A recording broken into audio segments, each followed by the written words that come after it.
Yeah. So first off, Paul, I would love to just learn more about Lola and what got you interested in joining that company initially.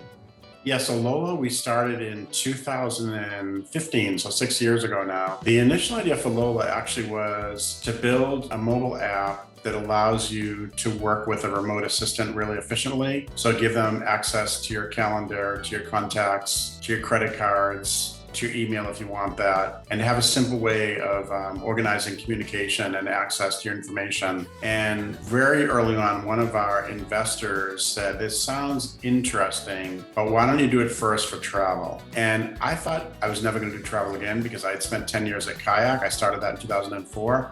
So I wasn't intending to do yet another travel company, but it sounded like an intriguing idea. So we began that journey. And then very quickly, we found out that of all of our users at Lola in the first year, like 80% of them were using us for business travel, and we weren't aiming for business travel. But what we found out is business travel is the one who really need a remote assistant, kind of remote concierge. And that began a journey of building business travel. And going back to Lola, what does the future hold for the company? So the exciting news is that we're actually announcing tomorrow that Lola has just been sold. And as of tomorrow, we will become part of Capital One. And Capital One has acquired us because they really wanted the fintech technology and they wanted the team. They really have an interest in building up a fintech center in Boston, and they want us to help lead that effort. You have other ventures, obviously, that you're in the midst of working on. One of the more interesting ones to me, anyway, is Moonbeam. Obviously, the podcast industry has long exploded and continues to be super interesting.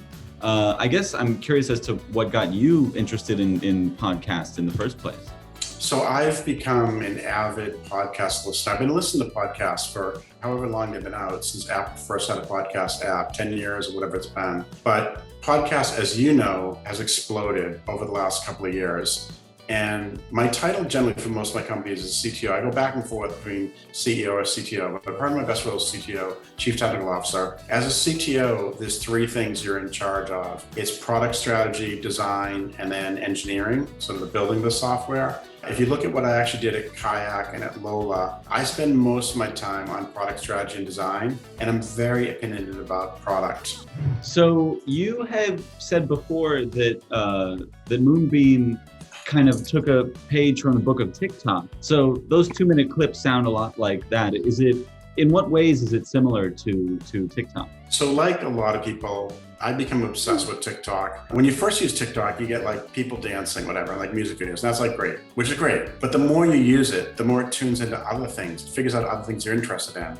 And for me, if I have half an hour to kill and want some entertainment, TikTok is by far the best way for me to deliver content I'm interested in. So TikTok has discovered I like dogs. It's discovered I like bass guitarists. I follow a lot of bass guitarists now, and I'm a bass guitarist. I'm a pretty bad bass guitarist, but I like watching really professional, great guitarists. I like watching up-and-coming musicians. It's been fun to watch people who are not very popular on TikTok, new accounts, and then blow up and suddenly have 1 million or 10 million or more listeners, followers for them. And that's been really fun to watch. And with Moonbeam, we're trying to do a similar thing that TikTok has done, which is we have a user interface which is instrumented to show intent. And we watch things such as, do you listen to a clip all the way through? Do you share it? Do you comment on it and read comments? Do you double tap it to like it, to sort of favorite it? Do you subscribe to that episode? Do you tip that podcast host? We then look at the text of the transcription of the episode to pick out keywords of what you're interested in. So if you listen to a lot of clips that talk about Elon Musk, we probably say, okay, maybe this person's interested in Elon Musk. We'll try another one and another one. So the idea is the more you use Moonbeam, the better that recommendation system is going to become. And we're still in the early stages of it. It doesn't work perfectly yet,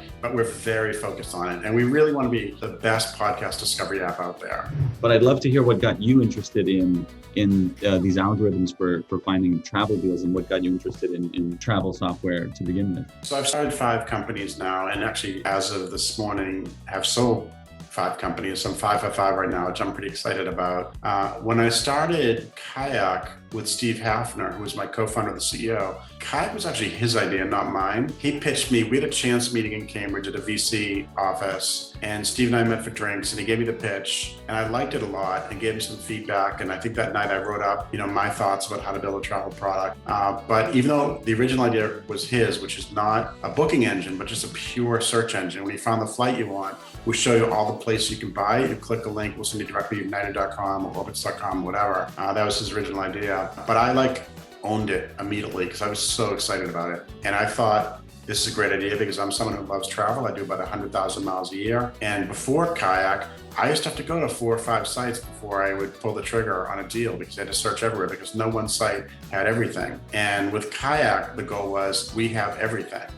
What lessons do you still carry with you from that decade of kayaking?